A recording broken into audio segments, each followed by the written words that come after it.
जय हिंद। स्वागत है आपका गुप्ता एग्जामो यूट्यूब चैनल पे। आज क्लास में हम देखेंगे स्वराज दल के पतन से संबंधित महत्वपूर्ण तथ्यों को। देशबंधु चित्तरंजन दास की मृत्यु मृत्यु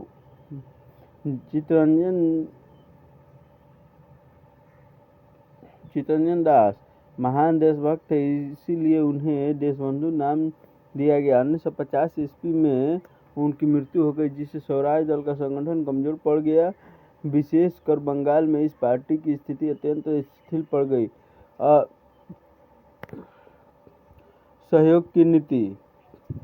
आरंभ में स्वराजवादियों ने असहयोग की नीति अपनाई थी और सरकार के कार्यों में विघ्न डालना ही उनका प्रमुख उद्देश्य बन गया था, परंतु उन्हें बाद में लगने लगा कि असहयोग की नीति अपनाने से देश को लाभ के बदले हानि ही हो रही है। इसलिए उन्होंने सहयोग की नीति अपना ली। परिणाम स्वरूप जनता में उनकी लोकप्रियता घटने लगी। स्वराज दल में मतभेद। पंडित मोतीलाल नेहरू सरकार से असहयोग करने वालों का नेतृत्व कर रहे थे। दूसरी ओर बम्बई के स्वराज दल के नेता सहयोग के पक्ष में आ गए थे। इस प्रकार स्वराज दल में मतभेद उभर आया। 1926 का निर्वाचन। 1926 ईस्वी के निर्वाचन में स्वराजवादियों को वह सफलता प्राप्त नहीं हो सकी जो उन्होंने 1923 के निर्वाचन में मिली थी। इससे पार्टी को बहुत बड़ा धक्का लगा। हिंदू राष्ट्रवादी दल की स्थापना।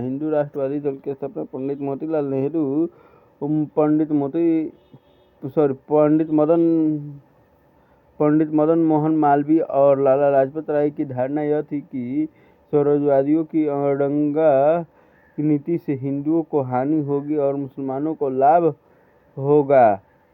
यह सोचकर उन्होंने कांग्रेस से हटकर एक नया दल बनाया। उनके इस निर्णय से कांग्रेस के सांसद स्वराज दल को बड़ा झटका लगा। स्वराज दल के उद्देश्य।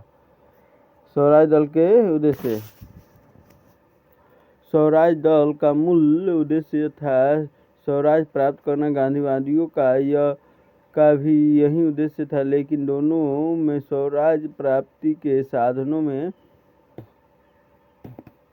अंतर था।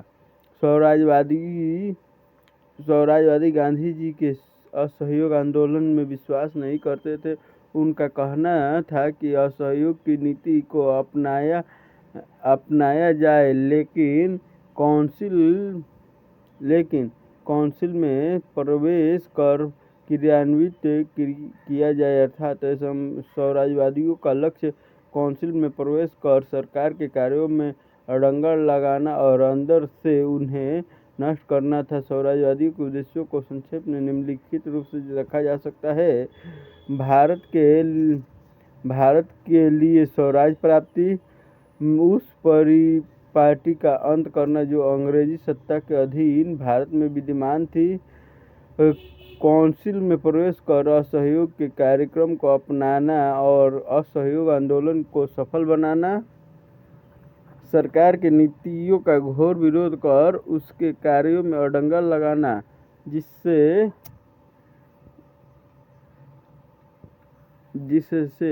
उसके कार्य सुचारू रूप से नहीं चल सके और सरकार अपनी नीति में परिवर्तन करने को विवश हो। स्वराज दल के कार्यक्रम। स्वराज दल ने अपने उद्देश्य की प्राप्ति के लिए निम्नलिखित कार्य निश्चित किए। सरकारी बजट रद्द करना, उन प्रस्तावों का विरोध करना जो नौकरशाही को शक्तिशाली बनाने का प्रयत्न करें। उन प्रस्तावों, योजनाओं और विधेयकों को काउंसिल में प्रस्तुत करना जिनके द्वारा राष्ट्र की शक्ति में वृद्धि हो तथा नौकरशाही शक्तियों में कमी हो। उस काउंसिल के बाहर रचनात्मक कार्यों में सहयोग करना। आवश्यक होने पर पदों का त्याग। स्वराज दल के कार्य मोटफोड़ सुधारों को नष्ट करने के उद्देश्य से स्वराजवादियों ने मोतीलाल नेहरू और चित्तरंजन दास के नेतृत्व में 1923 के निर्वाचन में भाग लिया। मध्य प्रांत में इसे पूर्ण बहुमत तथा बंगाल में आशातीत सफलता मिली। मध्य प्रांत और बंगाल में द्वैध शासन को निष्क्रिय बना दिया।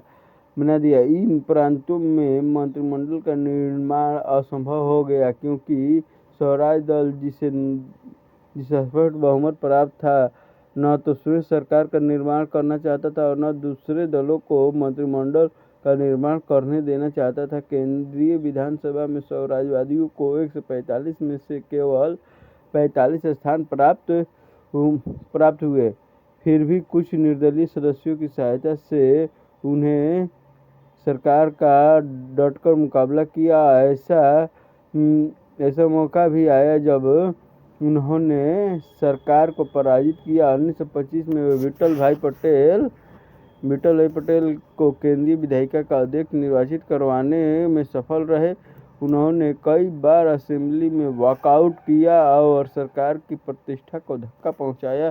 स्वराज दल की नीति में परिवर्तन। प्रारंभ में स्वराज दल ने सरकार के साथ सहयोग की नीति अपनाई और उसके कार्यों में अड़ंगा लगाए, लेकिन उसे इस नीति में विशेष सफलता नहीं मिली। अतः उसकी नीति में स्वतः परिवर्तन आने लगे। उन्होंने असहयोग के स्थान पर उत्तरदायित्वपूर्ण सहयोग की नीति अपनानी शुरू कर दी। यहाँ तक कि चित्तरंजन दास अपने जीवन काल में यह अनुभव करने लगे कि असहयोग की नीति लाभप्रद नहीं है। 1924 में हरिदपुर सम्मेलन में उन्होंने सरकार से समझौता के लिए कुछ प्रस्ताव भी प्रस्तुत किए, लेकिन कुछ स्वराजवादी अभी भी अड़ंगा की नीति में विश्वास करते थे। अतः स्वराज दल में फूट दिखाई पड़ने लगी। सरकार ने इस मौका का फायदा उठाया और सहयोगवादियों को विभिन्न समितियों में स्थान देकर खुश करना शुरू कर दिया। 1924 में कुछ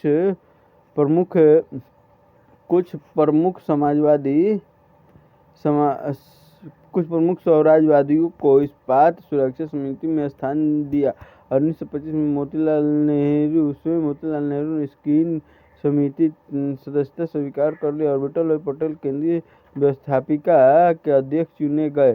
थोड़े समय में स्वराज दल की नीति में पूर्णतया परिवर्तन हो गया। असहयोग का स्थान उत्तरदायी सहयोग ने ले लिया। फलतः स्वराज दल कमजोर हो गया और इसका आकर्षण जाता रहा। 1924 में निर्वाचन में इसे बहुत कम सफलता प्राप्त हुई। स्वराज दल का पतन। 1926 में स्वराज दल की शक्ति समाप्त हो गई। उसके पतन के प्रमुख कारण निम्न हैं। नीति में परिवर्तन। चित्तरंजन दास की मृत्यु। स्वराज दल नीति में परिवर्तन। स्वराज दल ने देखा कि उसकी सहयोग नीति सफल नहीं हो रहा है, अतः उन्होंने सरकार के साथ सहयोग की नीति अपनानी शुरू कर दी। फलतः उसका राष्ट्रवादी रूप धीमा पड़ गया और उसका आकर्षण जाता रहा। चित्तरंजन दास की मृत्यु। श्री चित्तरंजन दास स्वराज दल की जन्मदाता और उनके प्रमुख स्तंभ थे। 1925 में उनकी मृत्यु के बाद दल लड़खड़ा गया। हिंदू मुस्लिम दंगे ने दल की एकता को नष्ट कर दिया। 1925 में जिन्ना और मोतीलाल नेहरू के बीच मतभेद हो जाने के से भी केंद्रीय विधानसभा में स्वराज दल का प्रभाव कम हो गया। कांग्रेस के एक अन्य दल की स्थापना। स्वराज दल के अतिरिक्त कुछ नेताओं ने कांग्रेस के अंदर ही एक अन्य स्वतंत्र दल की स्थापना की। इसके नेता पंडित मदन मोहन मालवीय और लाला लाजपत राय थे। इस दल ने हिंदुत्व का नारा लगाया, जिसे झंडे के नीचे उत्तर भारत के हिंदू संगठित होने लगे। फलतः स्वराज दल के अनुयायियों की संख्या घटने लगी। दल में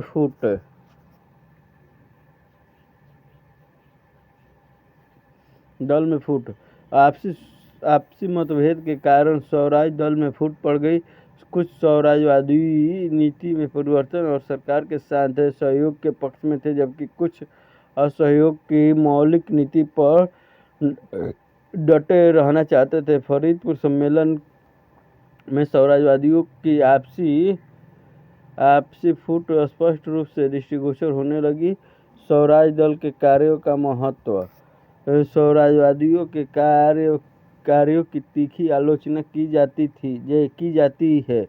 अनेक कांग्रेसी नेताओं का विचार था दंगा डालने की नीति अव्यावहारिक, परिवर्तन और निरर्थक थी। डॉक्टर जकारिया का विचार है कि स्वराज्यवादियों की स्थिति उन व्यक्तियों जैसी थी जो अपनी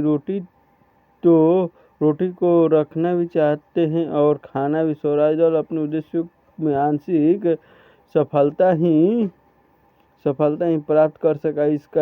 इनके विरोध के बावजूद सरकारी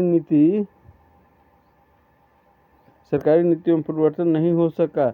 इसके बावजूद इस दल के कार्यों का महत्व इस बात में है कि इसने असहयोग आंदोलन के बाद की शिथिलता के समय जनता में उत्साह और साहस का वातावरण तैयार किया। जिस समय कांग्रेस रचनात्मक कार्यों में व्यस्त थी और गांधी जी राजनीति के निर्वासन का जीवन व्यतीत कर रहे थे, उस समय स्वराज्यवादियों ने राष्ट्रीय आंदोलन का नेतृत्व संभाला तथा अपनी दंगावादी नीतियों के परिणामस्वरूप शासन को व्यर्थ कर दिया।